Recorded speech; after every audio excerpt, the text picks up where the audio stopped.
Hello ভাই brother, কেমন আছেন সবাই? আজকে চলে আসলাম মাদারীপুরের চরমুগুরিয়া, যেটাকে মানুষ বানরের রাজ্য বলেই চিনে।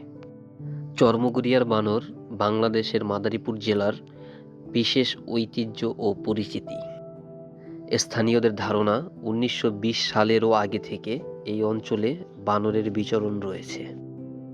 দেশ ভাগের আগে এখানে হিন্দু সম্প্রদায়ের বসতি ছিল। তারা বানরদেরকে দেবতা জ্ঞানে কলা, ফলমূল ইত্যাদি খেতে দিত।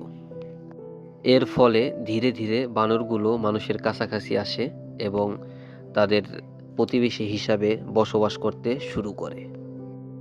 এক সময়ে ১০,০০০-এর বেশি বানর থাকলেও এখন তাদের সংখ্যা অনেক কমে গেছে। স্থানীয় ও বিভিন্ন তথ্যমতে এখন বর্তমান সংখ্যা ২,০০০ থেকে ৩,০০০-এর মাঝামাঝি।